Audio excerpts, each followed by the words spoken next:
نون league کی سیاست کی بات ہو رہی تھی، بات دونوں کے بیچ میں بڑی علینا اور صدیق ساجد، شہباز شریف صاحب استعفیٰ دیں گے نہیں دیں گے، بیانیہ کس کا پریویل کرے گا، یہ بحث تو ابھی آنے والے دنوں میں چلے گی. لیکن مجھے لگتا ہے کہ ہم اگر ایک اور سٹوری کی طرف چلے جائیں علینا، اگر آپ اجازت دیں، کیونکہ آپ نے ایک سوال کرنا تھا، لیکن اگر آپ اجازت دیں تو وہ آزاد کشمیر میں کون نیا وزیر اعظم بنے گا، آج بڑی اہم ایک میٹنگ. جی کر لیں، بہت ضروری سوال ہے. اچھا میری بات سنیں صدیق صاحب، مجھے ایک سوال کا جواب دیں آپ. شہباز شریف صاحب جب نواز شریف صاحب ملک سے باہر گئے تھے تو شہباز شریف صاحب نے کہا، ایک گارنٹی دی تھی، انہوں نے کہا تھا کہ آپ چلے جائیں ملک سے باہر، اس کے بعد مریم نواز صاحب ابھی آ جائیں گی اور کوئی نہ کوئی ہم ترکیب بنائیں گے اور آپ واپس آ جائیں گے. اب مجھے اس ایک سوال کا جواب دیں، وہ یہ ہے کہ کس نے کس کو چیٹ کیا ہے؟ نواز شریف نے شہباز شریف کو چیٹ کیا. کیسے سے کیا؟ جب انہوں نے وعدہ کیا تھا کہ مریم نواز کو باہر بھیجا جائے گا تو شہباز شریف صاحب تھے نا گارنٹر. تو بالکل، اور شہباز شریف مریم نواز کا باہر نہیں جانا چاہتے، وہ تو حکومت نے روکا ہوا ہے. شہباز شریف تو 1 منٹ لگائے. چیٹ کس نے کیا؟ بڑے بھائی نے چیٹ کیا، چھوٹے بھائی نے نہیں کیا. انہیں گارنٹی کس بنیاد پہ دی تھی؟ گارنٹی کسی اور معاملے میں دی تھی. آپ کیا بات کر رہی ہیں، وہ تو صحت کے. اچھا جی، اب آ جائیں ذرا آزاد کشمیر کے مسئلے پر. آج ملاقاتیں ہوئی، بیرسٹر سلطان محمود بھی تھے، سردار تنویر الیاس بھی تھے، اظہر صادق صاحب بھی تھے، خواجہ فاروق بھی تھے، اور جو گفتگو ہوئی وہاں پر اس میں تھوڑا سا ہمیں اندازہ ہوتا ہے کہ وہ کیا گفتگو ہوئی. آئیے ذرا سنتے ہیں سردار تنویر الیاس صاحب کیا فرما رہے تھے. وہ صاحب کے پاس آج ہماری میٹنگ تھی، تو ہم کو 4-5 لوگ گئے ہوئے تھے وہاں پہ، باقی لوگ ابھی ادھر نہیں ہیں، ہم آگے ہیں اور باقی ہو سکتا ہے 1-2 لوگ بعد میں جائیں گے. یہ مختلف، چونکہ آپ کو پتہ ہے اسمبلی سیشن کے بعد اسپیکر کا، ڈپٹی اسپیکر کا انتخاب ہونا اور پھر باقی پوزیشن کے حوالے سے اناؤنسمنٹ کس کی کیا پوزیشن ہے، اسپیشل سیٹوں سے ہٹ گئی، یہ ساری کی ساری چیزیں یہ چونکہ چیئرمین آفس سے ہی جاری ہوں گی. ہم یہ چاہتے ہیں کہ جو بھی چیزیں فائنل ہوئی اور جو ہماری ذمہ داریاں تھیں، چونکہ اسپیشل سیٹوں کے حوالے سے جو ہم نے کام کرنا ہے، ہمیں جو ٹاسک کیے ہیں وہ ہم انشاءاللہ کریں گے. باقی کس کو کیا عہدہ دیا جا رہا ہے وہ چونکہ چیئرمین آفس سے ہی پریس ریلیز وہ دیتے ہیں یا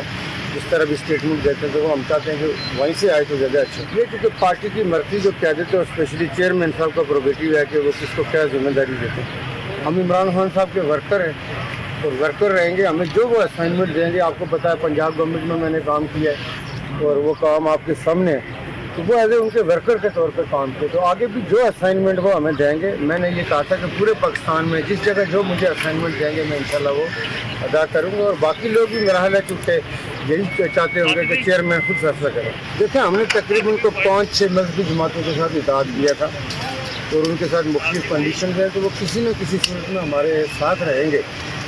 جن جماعتوں کے ساتھ ہمارے اتحاد ہوئے تھے. باقی آگے حکومت سازی کے حوالے سے ایسا ہی تو آپ نے دیکھا کہ پی ٹی آئی کو کوئی ضرورت نہیں ہے سیٹوں کی، لیکن سیاسی طور پہ میں یہ سمجھتا ہوں کہ اگر چیئرمین صاحب نے کوئی ایسا فیصلہ کیا تو یہ جو دوسری پارٹی ہے اور فردر کسی کو ساتھ ملانا، تو چیئرمین صاحب اگر ہمیں فیصلہ کریں گے تو ہم. سردار تنویر الیاس کی آپ نے بات سنی، وہ کہہ رہے تھے کہ ہم عمران خان کے ورکر ہیں اور جو بھی اس میں فیصلہ کریں گے، تحریک انصاف میں سے کسی کو بنائیں، کولیشن بنائیں، سب کو ساتھ لے کے چلنے کی بات کریں. جو بھی وزیر اعظم عمران خان کا فیصلہ ہوگا وہ ان کے لیے قابل قبول ہوگا اور ان کی حیثیت تو صرف ایک ورکر کی سی ہے. اور آج جو میٹنگ انہوں نے جو گفتگو کی اس میں ایسا لگ رہا ہے کہ اسپیشل سیٹس کے حوالے سے بات ہوئی ہے، اسپیکر ڈپٹی اسپیکر کے انتخاب کے حوالے سے بات ہوئی ہے، اور جو وزیر اعظم کا نام ہے وہ کون ہوگا وزیر اعظم، وہ شاید وزیر اعظم صاحب نے، عمران خان صاحب نے، ابھی وہ انہی کے پاس ہے، انہی کے دل میں ہے، انہی کے ذہن میں ہے جو بھی انہوں نے فیصلہ کیا. میں آپ کو بیرسٹر سلطان محمود کی بھی گفتگو سنواتا ہوں. انہوں نے بھی گفتگو کی باہر نکل کر، ذرا سنیے وہ انہوں نے کیا کہا. دیکھیں جی، یہ پرائم منسٹر کا فیصلہ تو عمران خان صاحب نے کرنا ہے اور وہ ہمارے پارٹی کے چیئرمین ہیں اور ان کو یہ اختیار بھی ہے اور ہم نے انہیں یہ اختیار دیا ہوا بھی ہے. وہ جو بھی فیصلہ کریں گے ہم سب کے لیے قابل قبول ہو. آج کوئی اس طرح کا اجلاس نہیں ہوا. آپ نے بیرسٹر سلطان صاحب کی بھی یہی بات تھی کہ جو وزیر اعظم صاحب فیصلہ کریں گے وہی ہم کریں گے. خواجہ فاروق صاحب نے بھی گفتگو کی، اگر آپ کے پاس ان کی گفتگو ہے وہ بھی اگر دکھا دیں تو.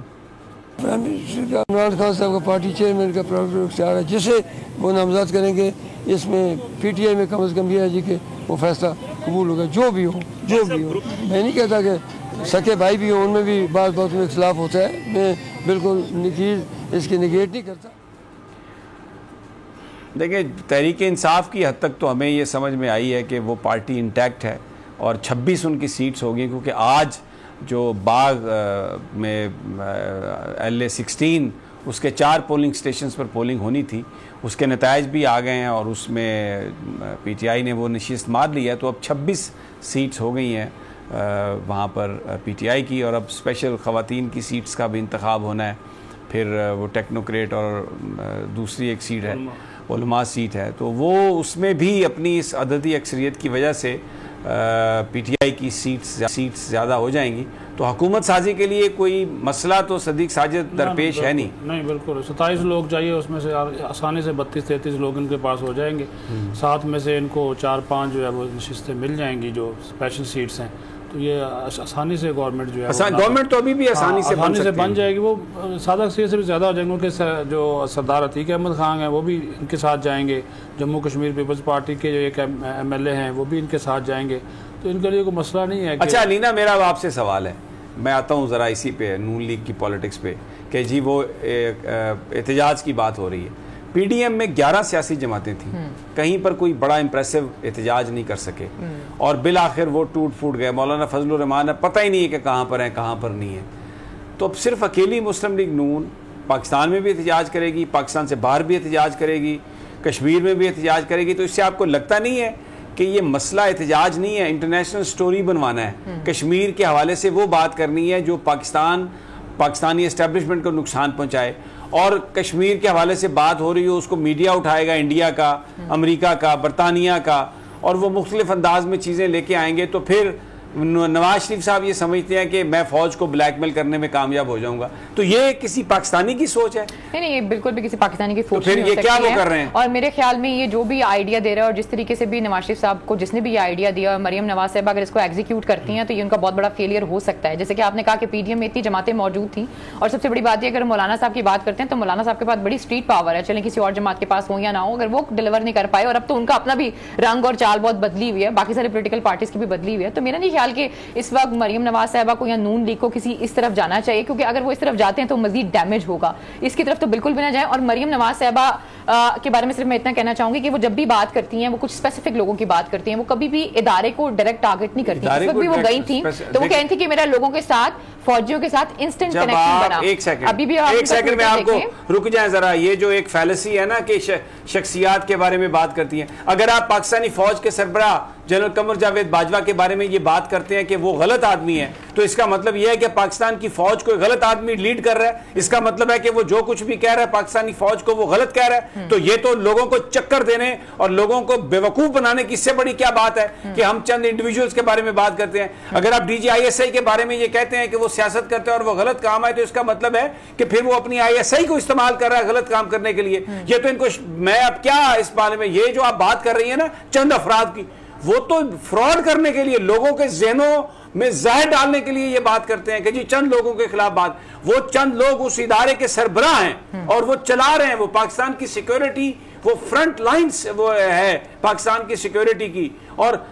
لاکھوں جوان پاکستان کے ان کے ایک اشارے پر اپنی جانوں کا نذرانہ دینے کے لیے اس وطن کے لیے تیار ہیں۔ آپ ان کو کرپٹ کہہ رہے ہیں، آپ ان کو ڈس آنیسٹ کہہ رہے ہیں، اور آپ کہہ رہے ہیں ہم ادارے کو کچھ نہیں کہہ رہے۔ مجھے ذرا بتائیں، جواب دیں اس کا۔ نہیں سمی صاحب، آپ میری بات کو کسی اور طرف لے گئے ہیں۔ چلو اب وہ آپ بھی مریم نواز کی طرح کہ وہ جی بات کسی اور کنٹیکسٹ میں آپ نے اور طرف لے گئے ہیں، جو آپ کو پسند ہے آپ نے وہ بات کی ہے، میں نے جو بات کرنی تھی میں نے کر دی ہے۔ میری نظر میں ابھی بھی وہ کچھ اسپیسیفک لوگوں کے علاوہ پورے ادارے پہ کوئی بات نہیں کرتی تھی، ابھی بھی ان کے ٹویٹر پہ آپ جا کر دیکھیں، کسی لانگری کے بارے میں بات کریں نا، کسی بیٹمین کے بارے میں بات کریں تو چلے میں سمجھ بھی جاؤں۔ فوجی کی تصویر لگائی ہوئی ہے اور اس کی ٹانگ نظر آ رہی ہے اور اس پہ لکھا ہوا ہے I love پاکستان یا I love میاں صاحب۔ ابھی آپ نے جو بات کی نا کہ یہ احتجاج ہے یا ادھر کریں گے ادھر ایک منٹ رہ گیا، ختم کر رہا ہوں میں، نہیں ان کا میں سنا رہا ہوں، آپ کی بات کی تائید کر رہا ہوں، یہ لکھا ہوا ہے اس میں، ان کا ایجنڈا کیا ہے۔